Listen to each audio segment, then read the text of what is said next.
Dis-moi, est-ce que tu as déjà ressenti ce besoin constant de prouver quelque chose? Cette voix dans ta tête qui te dit que ce que tu fais n'est pas encore suffisant, que tu pourrais être plus, avoir plus, faire mieux. C'est comme si on portait tous un sac invisible, rempli de ce qu'il faudrait faire pour être quelqu'un dans la vie. Et ce sac, au lieu de te libérer, te pèse un peu plus chaque jour. Et le pire, c'est que tu ne t'en rends même pas compte. Eh bien, bienvenue dans le monde de l'ego. L'ego, c'est cette partie de toi qui veut te faire croire que ton existence dépend de ce que tu accomplis. Il te murmure à l'oreille si tu n'as pas assez de succès, si les gens ne te regardent pas, si tu ne fais rien d'extraordinaire, alors tu ne comptes pas et tu te mets à courir, à accumuler des succès, des abonnés, des compliments. Mais si tu fais une pause un instant et que tu te demandes pourquoi tu fais tout ça, que répondrais-tu? Prenons un exemple. Imagine un étudiant, un premier de classe qui a de bonnes notes. Il est réussi dans tout ce qu'il entreprend, évidemment. De l'extérieur, tout le monde le voit comme un modèle, un génie. Un exemple à suivre, mais de l'intérieur, il ressent constamment une pression énorme. Pourquoi? Tout simplement parce qu'il ne fait pas tout ça pour lui-même. Il le fait pour prouver. À qui? À ses parents, à ses amis, à sa famille, à son entourage, peut-être même à lui-même. Bon, les premiers de classe, je ne vous mets pas tous dans le même panier, mais il faut noter que moi aussi, j'ai été premier de classe entre-temps. C'est vrai qu'il y a très longtemps, mais je l'ai été quand même. Et je me souviens toujours de ce sentiment. Il y a vraiment une pression, je vous assure. Le problème, c'est qu'à chaque réussite, cette pression ne disparaît pas, elle augmente. Parce qu'il se dit, maintenant que j'ai réussi ça, je dois faire mieux la prochaine fois. L'ego adore te faire croire que ta valeur dépend de ce que tu fais ou de ce que tu possèdes. Tu te définis par tes abonnés, par tes vêtements, par ton téléphone dernier cri. Et oui, je sais que vous avez tous quelqu'un dans votre entourage qui achète chaque année le nouvel iPhone parce qu'il doit prouver qu'il est à la page, à la mode, même s'il n'en a pas forcément besoin. Et le pire, c'est qu'il y a encore des endroits sur ce globe où avoir un iPhone est synonyme de réussite. L'iPhone, c'est cher, mais l'iPhone, c'est aussi une image. Donc, beaucoup de personnes préfèrent acheter ça qu'un Android, tout simplement parce qu'ils doivent montrer qu'ils en ont quand même. C'est pas une pique envoyée iPhone, mais bon, c'est Team Android ici. Likez si vous faites partie de la même team. Soyons honnêtes, mes voyageurs, on est tous déjà tombés au moins une fois dans ce piège. Tu postes une photo sur Instagram, et chaque like te donne une petite montée de satisfaction. Mais combien de temps ça dure? Une heure? Une journée? Et après, l'ego revient avec cette phrase. Ce n'est pas assez, je dois faire plus, avoir plus, me montrer plus. Peut-être que tu es dans une relation et tu as envie de montrer au monde entier que votre couple est le meilleur du monde. En affichant des photos, des vidéos et plein d'autres choses sur les réseaux sociaux. Tu veux montrer que vous êtes le couple parfait. Ou bien tu te lances dans un projet et tu as peur que si ça échoue, tout le monde se moque de toi. Ou que tout le monde te juge. L'ego te pousse à baser ton bonheur sur des critères extérieurs, l'approbation des autres, les chiffres, les titres. Mais ce que l'ego oublie de te dire, c'est que ces choses-là ne te rendront jamais heureux. Regarde les paroles de l'acteur célèbre Jim Carrey. Il dit « J'aimerais que tout le monde puisse devenir riche, célèbre et accomplir tous leurs rêves pour qu'ils voient que ce n'est pas ça qui les rendra heureux. » Parce que oui, l'ego te fait vraiment croire qu'en atteignant le sommet, tu trouveras la paix. Alors, je sais que beaucoup d'entre nous veulent atteindre le sommet parce que dans notre société, atteindre le sommet est d'abord synonyme de liberté avant même d'être synonyme de réussite. Mais la vérité, c'est qu'il n'y a pas de sommet. Dès que tu atteins un objectif, l'ego en invente un nouveau. Maintenant, mes voyageurs, ne me comprenez pas mal. Ce n'est pas mal de vouloir réussir.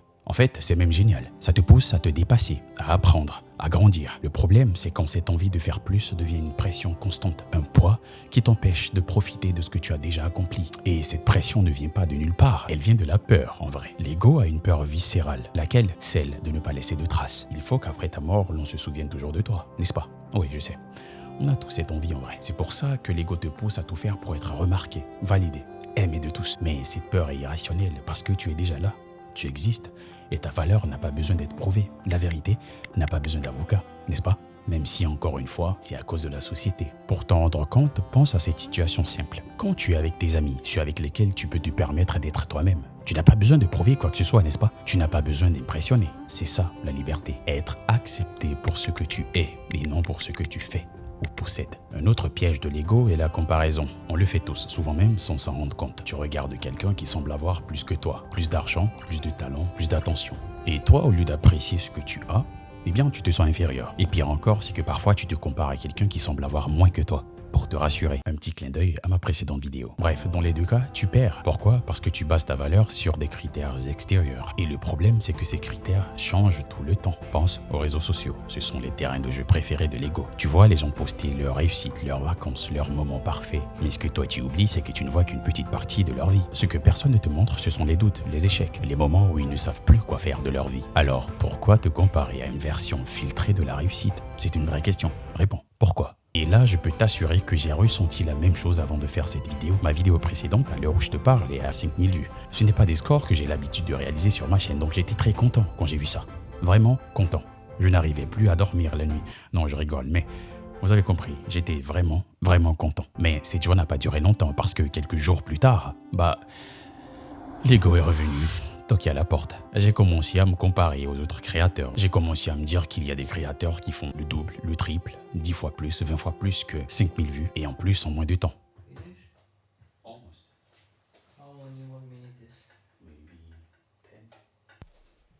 On voit même la caméra dans le miroir. Et c'est en faisant des recherches pour la vidéo que vous êtes en train de regarder, là maintenant, que je me suis rendu compte que c'était mon ego qui me parlait. C'était mon ego qui s'exprimait. D'ailleurs, même dans la vie de tous les jours, cette comparaison est un poison. Tu vois l'un de tes amis réussir un examen auquel toi tu as échoué, du coup tu te demandes pourquoi pas moi?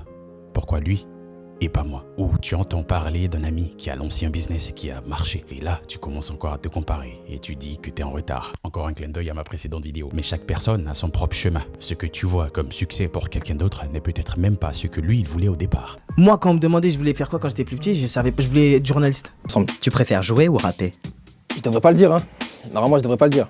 Mais ouais, je préfère jouer, ouais. Mais je te mens pas, je préfère plus le foot que le rap. Ah ouais? Donc forcément, ça va prendre le pas, c'est sûr. Alors, comment sortir de cette spirale? La première étape, c'est d'apprendre à reconnaître l'ego. Oui, parce qu'on ne peut combattre un ennemi que si on l'identifie. Si tu ne sais pas de quoi tu souffres, tu ne peux pas guérir parce que tu ne sauras pas comment traiter ça adéquatement. Alors la prochaine fois que tu sens cette pression, cette envie de prouver quelque chose aux gens, pose-toi cette question. Est-ce que je fais ça pour moi ou pour que les autres me valident? Ce simple exercice peut vraiment tout changer parce que si tu te rends compte que tu fais quelque chose uniquement pour attirer l'attention ou répondre à des attentes, tu peux choisir toi-même d'arrêter. Ensuite, mon voyageur, apprends à apprécier ce que tu as déjà. Prends un moment pour te poser et regarder en arrière. Souviens-toi de ces petites victoires que tu as eues, même si elles te paraissent insignifiantes, elles comptent. Dans mon cas, par exemple, je ne vois plus les 5000 vues précédentes comme pas assez, mais plutôt comme une petite victoire. Et surtout, rappelle-toi que tu n'es pas défini par ce que tu fais ou ce que tu possèdes. Non, ta valeur est intrinsèque. Encore une fois, je sais que c'est la faute à notre société car elle accorde plus de valeur aux gens qui réalisent de grandes choses ou qui possèdent beaucoup de biens. Mais moi, je te parle ici de ta valeur en tant qu'humain, celle que tu as héritée de ton père